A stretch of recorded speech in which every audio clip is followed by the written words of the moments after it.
राजा और चोर की कहानी। ये कहानी है एक शातिर चोर की। ये चोर बहुत ही चतुर था। कहते हैं कि इस चोर जैसा कोई चोर नहीं था। बात बहुत ही पुराने जमाने की है। ये चोर जब भी चोरी करता था तो लोगों का भी पता नहीं चला। लोगों को इस बात का डर था कि कहीं ये चोर हमारे यहाँ चोरी न कर दे। चोर ने सोचा कि गांव में तो बहुत चोरी कर ली, अब क्यों न राजधानी में चोरी की जाए। अगर राजधानी में चोरी नहीं करेगा तो उसे कौन जान पाएगा और उसकी वाहवाही कैसे होगी। यही सोचकर अब उसने राजधानी में चोरी करने की योजना बनाई। पहले ये चोर राजधानी में गया और पूरे नगर का चक्कर लगाया और तय किया कि चोरी की शुरुआत राजा के महल से की जाए। जब महल का चोर ने जायजा लिया तो देखा कि महल के चारों ओर तो सिपाही का घेरा है और बिना नजर बचाए कोई भी अंदर नहीं जा सकता। राजा के महल में एक घड़ी लगी थी जो कि हर घंटे पर आवाज करती थी।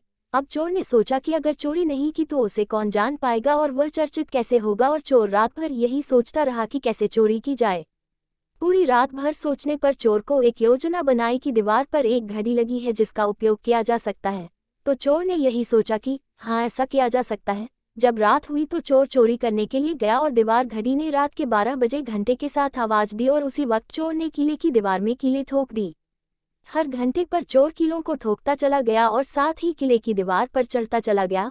महल में दाखिल होने के बाद वह जहां पर खजाना रखा हुआ था वह पर पहुंच गया और उनमें से हीरो को चुरा लिया और चोरी को करने के बाद वह चोर वह से भाग गया।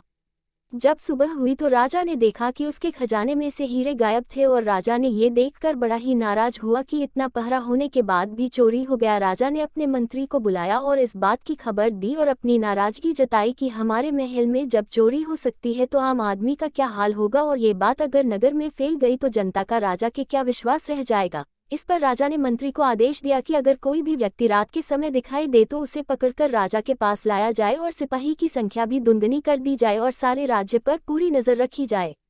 अब ये बात चोर को भी पता चल गई कि अब पहरा और सख्त कर दिया गया है और चोर की तलाश की जा रही है। इस बात पर चोर ने एक योजना बनाई और साधु का रूप बनाकर वो चोर सिपाही की पत्नी के पास गया जो पहरा दे रहे थे और बोला कि अगर उसका पति चोर को पकड़ लेगा तो राजा उसके पति को इनाम देंगे और उसका पद भी बढ़ा देंगे। इस पर सिपाही की पत्नी ने कहा कि इसके लिए क्या करना होगा महाराज जी। चोर ने कहा कि जब चोर आएगा तो तुम एक कटोरे में तेल गर्म करके तैयार रखना और चोर पर डाल देना, इस तरह चोर पकड़ा जाएगा। अब यही बात चोर ने उन सिपाही की हर पत्नी को बता दी जिनके सिपाही आज रात को गश्त पर निकले थे। अब सबकी पत्नी चोर का इंतजार करने लगी कि जैसे ही चोर आएगा वो उसे पकड़ लेंगी। इस बात की खबर किसी भी सिपाही को न थी। सिपाही अब इंतजार करते हुए सुबह के 4 बज गए थे और अब सिपाही सोच रहे थे कि अब चोर नहीं आएगा और यही सोचकर सारे सिपाही घर की तरफ चल दिए। उधर चोर का इंतजार कर रही उनकी पत्नी भी तैयार थी कि जब भी चोर आएगा वो उसे पकड़ लेगी। जैसे ही सभी सिपाही आए तो उनकी पत्नियों ने सभी पर गर्म तेल डाल दिया। इस प्रकार उन्होंने अपने पति को चोर समझकर पकड़ लिया और जब पता चला कि वो सब उन्हीं के पति है तो उन्हें बड़ा दुख हुआ और सभी सिपाहियों को इलाज के लिए ले जाया गया। ये बात सुनकर राजा भी बहुत परेशान हुआ कि उसके राज्य में ये सब क्या हो रहा है। इस बात का पता लगाने के लिए उसने कोतवाल को बुलाया और आदेश दिया कि इस मामले की पूरी जांच की जाए और उस चोर को जल्दी पकड़ा जाए। जब कोतवाल पूरे नगर में घूम रहा था तो एक गली से आवाज आई कि मैं चोर हूँ। इस पर कोतवाल ने कहा कि तुम क्यों मजाक कर रहे हो और अगर ऐसा फिर किया तो मैं तुम्हें बंद कर दूंगा।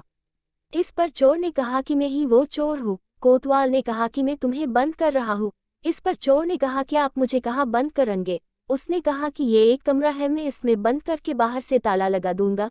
इस पर चोर ने कहा कि इस ताले को तो कोई भी खोल देगा। कोतवाल ने कहा कि ये बहुत ही मजबूत है, इसे कोई नहीं खोल सकता। इस पर चोर ने कहा कि तुम अंदर जाओ और मैं दिखाता हूँ कि कैसे खोल सकता है। कोतवाल को विश्वास था कि ये तो वैसे ही मजाक कर रहा है और जैसे ही कोतवाल अंदर गया तो चोर ने बाहर से ताला लगा दिया और बोला कि मैंने तो तुमसे कहा था कि मैं वही चोर हूँ, पर तुम माने ही नहीं। और फिर चोर वहां से चला गया।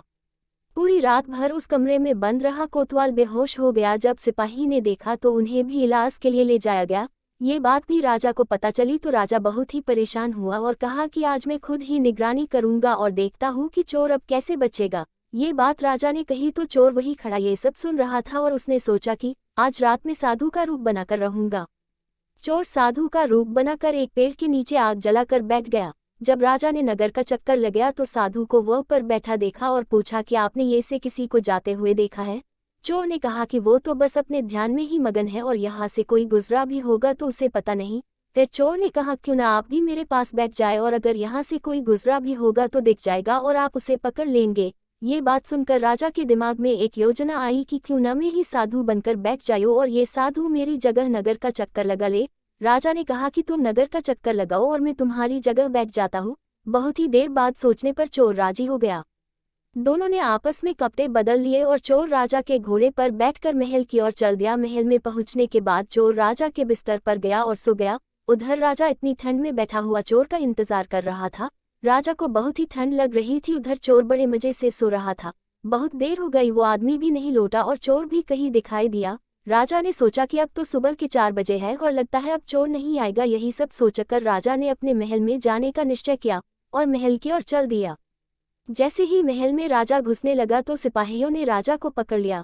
राजा ने बहुत शोर मचाया पर उसकी कोई भी बात सिपाही ने नहीं सुनी, और सुनते भी क्यों, क्योंकि उनकी नज़र में तो राजा पहले ही आ चुका है।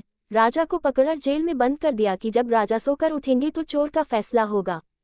पहरा दे रहे एक सिपाही ने राजा को पहचान लिया और राजा से माफ़ी मांगने लगा कि हमें माफ़ कर दो, हमने आपको पहचाना नहीं, और फिर राजा को छोड़ दिया गया। उधर चोर ने देखा कि सुबह हो गई है। चोर वह से राजा के कपड़ों में ही भाग गया। राजा ने पूछा कि सिपाही ने उन्हें क्यों पकड़ा था, तो सिपाही ने बताया कि आपकी पोशाक में कोई राजा आपके बिस्तर पर लेता है।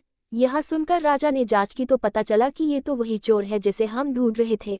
अब राजा पूरी तरह से थक चुका था और उसकी समझ में आ गया कि इस चोर को पकड़ना आसान नहीं है।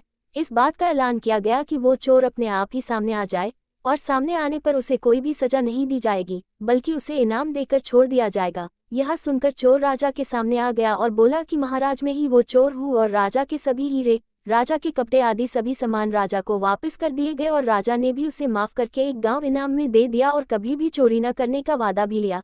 इस पर चोर ने चोरी न करने का वचन दिया और चोर भी खुशी से रहने लगा और उसने कभी चोरी नहीं की।